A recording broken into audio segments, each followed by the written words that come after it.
قد خصك الرحمن بالفضل والتيجان والروح والريحان يا حامل القرآن.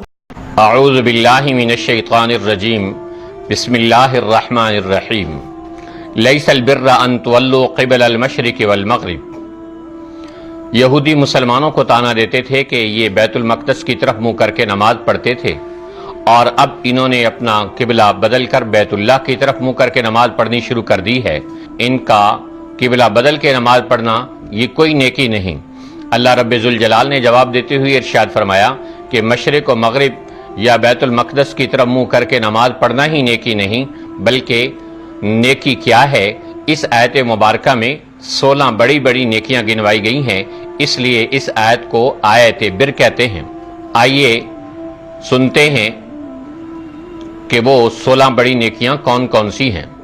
اللہ پر، آخرت پر، فرشتوں پر، آسمانی کتابوں پر اور نبیوں پر ایمان لانا، قریبی رشتہ داروں، یتیموں، مسکینوں، قیدیوں اور غلاموں کے آزاد کرنے پر اپنا پیسہ خرچ کرنا، نماز قائم کرنا، زکوٰۃ ادا کرنا، اپنے وعدے کو پورا کرنا، تنگی و تکلیف پر صبر کرنا اور اپنی زندگی کو صحیح رخ پر ڈالنا. کتب علیکم القصاص فی القتلى. اس آیت مبارکہ میں قصاص کی فرضیت کا حکم دیا گیا ہے. قصاص کہتے ہیں کہ اگر کوئی جان بوجھ کر کسی شخص کو قتل کر دیتا ہے تو اس کو بدلے میں قتل کیا جائے گا. اس کو قرآن کریم نے بتایا وَلَكُمْ فِي الْقِصَاصِ حَيَاتٌ يَا أُولِي الْأَلْبَابِ، کہ اے عقل والو تمہارے لیے قصاص میں زندگی ہے.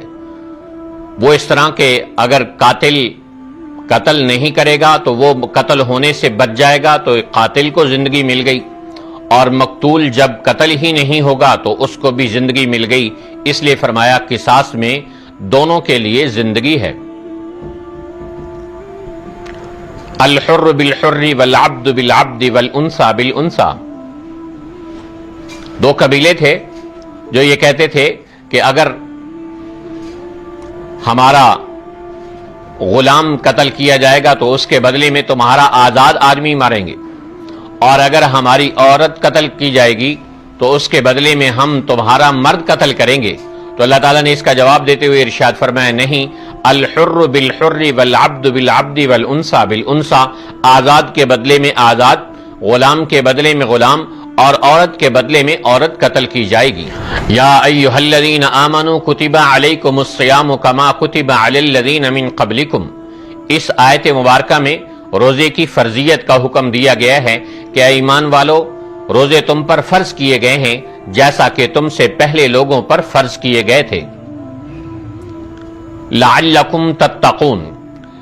اس جملے میں روزے کی فرضیت کا مقصد بتایا گیا ہے کہ اللہ اپنے بندوں کو محض بھوکا اور پیاسا نہیں رکھنا چاہتا، بلکہ ان کے اندر تقوی اور طہارت جیسی صفات پیدا کرنا چاہتا ہے. شہر رمضان الذی انزل فیہ القرآن ھدی للناس. اس آیت مبارکہ میں قرآن کریم کے نزول کا مہینہ بتایا گیا ہے کہ قرآن کریم رمضان کے مقدس اور مبارک مہینے میں اتارا گیا ہے. احل لکم لیلۃ الصیام الرفث الی نسائکم. اس آیت میں یہ بتایا گیا ہے کہ آپ اپنی عورتوں کے ساتھ رمضان کے اندر رات کو صحبت کر سکتے ہیں، لیکن وَلَا تُبَاشِرُوهُنَّ وَأَنْتُمْ عَاكِفُونَ فِي الْمَسَاجِدِ. اعتکاف کی حالت میں نہ اپنی عورت کے ساتھ دن کو صحبت کر سکتے ہیں اور نہ رات کو صحبت کر سکتے ہیں. وَإِذَا سَأَلَكَ عِبَادِي عَنِّي فَإِنِّي قَرِيبٌ أُجِيبُ دَعْوَةَ الدَّاعِ إِذَا دَعَانِ فَلْيَسْتَجِيبُوا لِي وَلْيُؤْمِنُوا بِي لَعَلَّهُمْ يَرْشُدُونَ. اس آیت مبارکہ میں اللہ تعالیٰ فرما رہے ہیں کہ جب میرے بندے آپ سے میرے بارے میں سوال کریں تو انہیں بتا دیجئے کہ میں تمہارے قریب ہوں. جب بھی تم میں سے کوئی دعا کرتا ہے تو میں اس کی دعا کو قبول کرتا ہوں. اس آیت مبارکہ میں اللہ تعالیٰ نے دعا کی قبولیت کا حکم بھی دیا اور ساتھ ساتھ اس کی قبولیت کا وعدہ بھی کیا. صحابہ کرام نے رسول اللہ صلی اللہ علیہ وسلم سے سوال کیا اقریب ربنا فنناجیہ، یا رسول اللہ ہمارا رب ہمارے قریب ہے تو ہم اسے سرگوشیاں کریں، ام بعید ربنا فننادیہ، یا ہم سے وہ دور ہے تو ہم اسے زور سے پکاریں، اونچی آواز سے پکاریں؟ تو اللہ نے جواب دیا میں تمہارے قریب ہوں، اور کتنا قریب ہوں اس کو دوسری آیت میں بتایا وَنَحْنُ أَقْرَبُ إِلَيْهِ مِنْ حَبْلِ الْوَرِيدِ، ہم تمہاری شہرگ سے بھی زیادہ قریب ہیں۔ وَأَنفِقُوا فِي سَبِيلِ اللَّهِ وَلَا تُلْقُوا بِأَيْدِيكُمْ إِلَى التَّهْلُكَةِ، اور اللہ کے راستے میں خرچ کرو اور اپنے آپ کو اپنے ہاتھوں ہلاکت میں نہ ڈالو۔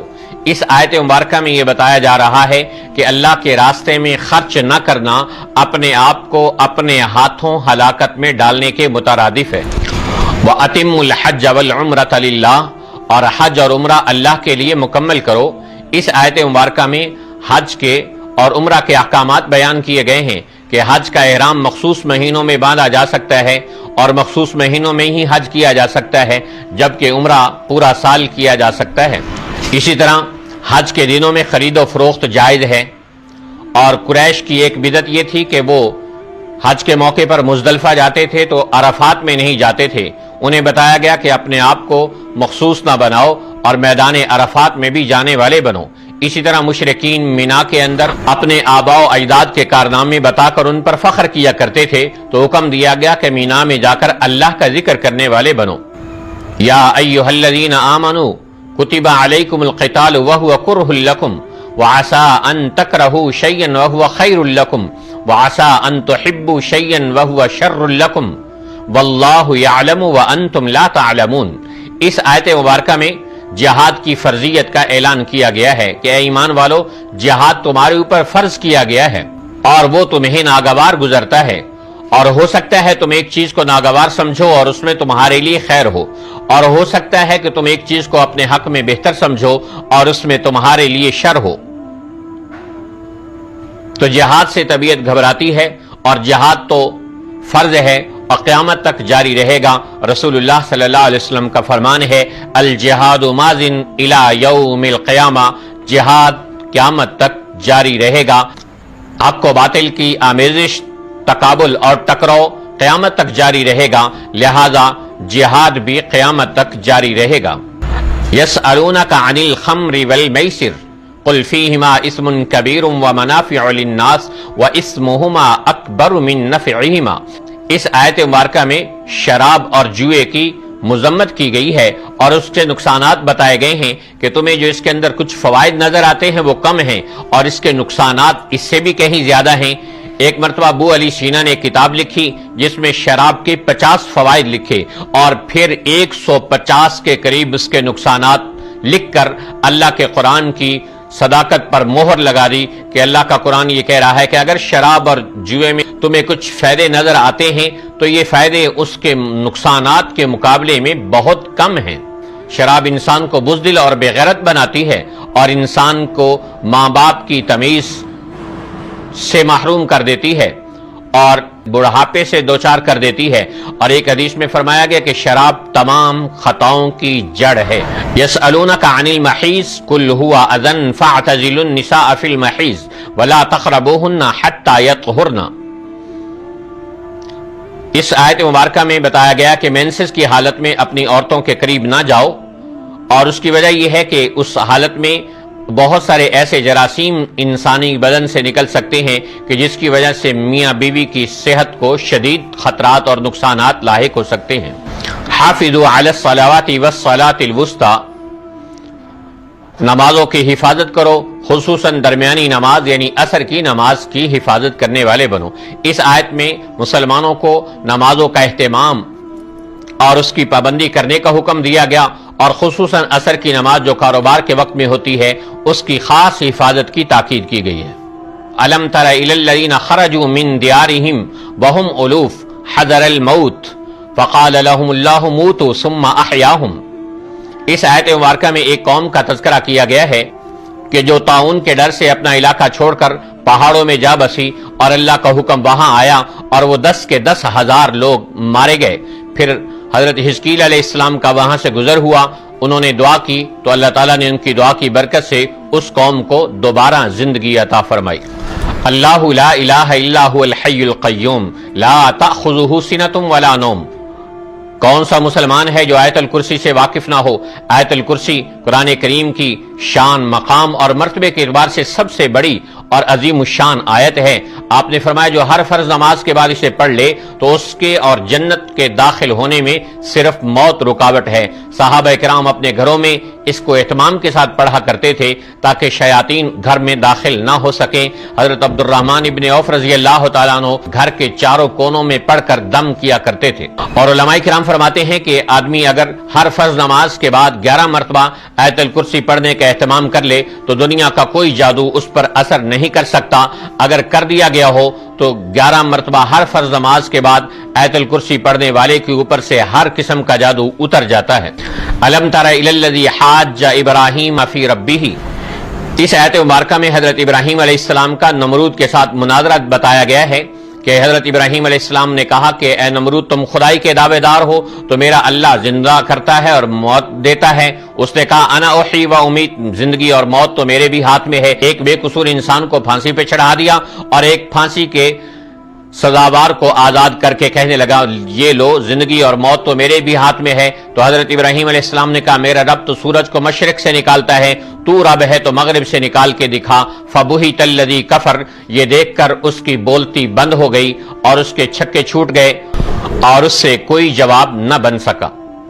او کالذی مر علی قریۃ وہی خاویۃ علی عروشہا، اس میں حضرت عزیر علیہ السلام کا واقعہ بیان کیا گیا ہے کہ بخت نصر نے جب بیت المقدس کے رہنے والوں کو تباہی اور بربادی سے دوچار کر دیا تو حضرت عزیر کا وہاں سے گزر ہوا، انہوں نے دیکھا کہ یہ سب فنا کے گھاٹ ادھر گئے تو ان کے دل میں یہ خیال آیا انا یحیی ھذہ اللہ بعد موتھا، مجھے یہ یقین تو ہے کہ اللہ ان کو زندہ کرے گا لیکن اس زندگی کی کیا کیفیت ہوگی یہ مجھے معلوم نہیں۔ فاماتہ اللہ، تو اسی وقت اللہ نے ان پر موت طاری کی۔ 100 عام، 100 سال بعد جب وہ زندہ ہوئے تو ان کا کھانا تر و تازہ موجود تھا اور ان کا گدھا مر چکا تھا اور اس کی ہڈیاں بھی چورا چورا ہو گئی تھی۔ اللہ نے ارشاد فرمایا فانظر الی طعامک و شرابک لم یتسنى، کھانا تر و تازہ ہے اور ابھی دیکھو تمہارا گدھا تمہارے سامنے زندہ ہوتا ہے۔ ہڈیاں ملی، گوشت چڑھا اور گدھا حضرت عزیر علیہ السلام کے سامنے زندہ ہو گیا۔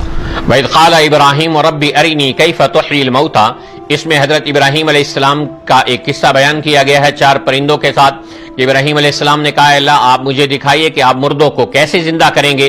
اللہ نے پوچھا اولم تؤمن ابراہیم، تمہارا بھی اس پر ایمان نہیں؟ انہوں نے کہا بلا، کیوں نہیں، میرا ایمان ہے، ولیکن لیطمئن قلبی، میں اپنے اطمینان قلب کے لیے ایسا چاہتا ہوں۔ تو اللہ نے فرمایا فخذ 4 من الطیر، 4 پرندے پکڑو۔ تو حضرت ابراہیم علیہ السلام نے کوا، فاختہ، طاؤس اور مرغ پکڑے اور ان کو ذبح کیا، 4 الگ الگ پہاڑوں پہ انہیں رکھ دیا۔ ثم ادعوہن، پھر اپنی طرف بلایا، یاتینک سعیا، اور وہ سارے زندہ ہو کر حضرت ابراہیم علیہ السلام کے سامنے آ موجود ہوئے۔ مثل الذین ينفقون فی سبیل اللہ کمثل حبۃ انبتت 7 سنابل فی کل سنبلۃ 100 حبۃ، اللہ کے راستے میں خرچ کرنے والوں کی مثال اس دانے کی طرح ہے کہ جسے زمین میں بویا جاتا ہے، اس پہ 7 بالیں لگتی ہیں، ہر بالی کے اندر 100 دانے ہوتے ہیں۔ اسی طرح اللہ کے راستے میں خرچ کرنے والے کو بھی اللہ 700 گنا سے زائد عطا کرتا ہے۔ ایک صحابی نے اپنی ایک اونٹنی نکیل والی اللہ کے راستے میں صدقہ کی تو آپ نے ارشاد فرمایا اللہ قیامت کے دن اس کے بدلے میں تمہیں 700 نکیل والی اونٹنیاں عطا فرمائے گا۔ احل اللہ البیع وحرم الربا، اللہ تعالیٰ نے سود کو حرام کیا ہے اور تجارت کو حلال کیا ہے۔ اس آیت مبارکہ میں سود کی مذمت بیان کی گئی ہے اور حدیث میں آتا ہے کہ سود کا 1 روپیہ 36 مرتبہ اپنی ماں سے زنا کرنے سے بھی زیادہ سخت ہے۔ یا ایھا الذین آمنوا اذا تداینتم بدین الی اجل مسمى فاکتبوہ، یہ قرآن کریم کی سب سے لمبی آیت ہے، اس کو آیت مداینہ کہتے ہیں۔ اس میں یہ حکم دیا گیا کہ ایمان والو جب آپس میں کوئی لین دین کرنے لگو تو اسے لکھ لیا کرو۔ آمن الرسول بما انزل الیہ من ربہ والمؤمنون، یہ قرآن کریم کی سورہ بقرہ کی آخری 2 آیات ہیں جو جنت کے خزانوں سے اللہ نے اپنے حبیب صلی اللہ علیہ وسلم کو عطا فرمائیں، اور معراج کے موقع پر آپ علیہ السلام کو یہ تحفے کے طور پر نماز کے ساتھ آخری سورہ بقرہ کی 2 آیات بھی اللہ نے آپ کو عطا فرمائیں۔ اور حدیث میں آتا ہے کہ عشاء کی نماز کے بعد ان دو آیات کو پڑھنا تہجد کے قائم مقام بن جاتا ہے اور اس کا اجر و ثواب دلاتا ہے۔ وَإِن تُبْدُوا مَا فِي أَنفُسِكُمْ أَوْ تُخْفُوهُ يُحَاسِبْكُم بِهِ اللَّهُ۔ اس آیت مبارکہ کو جب صحابہ کرام نے سنا تو دھاڑے مار مار کر رونے لگے۔ اس آیت مبارکہ میں یہ بتایا گیا ہے کہ تمہاری زبان سے نکلنے والے الفاظ اور دل میں پیدا ہونے والے خیالات، ان سب کا قیامت کے دن تمہیں حساب دینا ہوگا۔ صحابہ کرام نے کہا یا رسول اللہ، ہمارے دل میں تو نہ جانے کیسے کیسے خیالات آ جاتے ہیں۔ آپ نے فرمایا تم یہ کہو سمعنا و اطعنا، ہم نے سنا اور مان لیا۔ صحابہ کرام نے یہی کہا تو اللہ تعالیٰ نے قرآن کریم کے اندر ہی آیت اتار دی اور ارشاد فرمایا لا یکلف اللہ نفسا الا وسعها، نہیں تمہارے صرف ظاہری اعمال کا حساب ہوگا، دل میں پیدا ہونے والے خیالات اور وساوس پر کوئی پکڑ نہیں ہوگی۔ شہید اللہ انہ لا الہ الا ہوا والملائکۃ واولو العلم قائما بالقسط لا الہ الا هو العزیز الحکیم، یہ آیت شہادت کہلاتی ہے۔ رسول اللہ صلی اللہ علیہ وسلم کا فرمان ہے کہ جو آدمی سوتے وقت اس کو پڑھتا ہے خلق اللہ لہ 70,000 ملکن، تو اللہ 70,000 فرشتے اس کے لیے پیدا کرتا ہے، یستغفرون لہ الی یوم القیامہ، جو قیامت تک اس کے لیے مغفرت کی دعا کرتے رہتے ہیں۔ اور جب یہ آیت مبارکہ اتری تو خانہ کعبہ میں رکھے ہوئے 360 بت دھڑام سے نیچے آ گرے تھے۔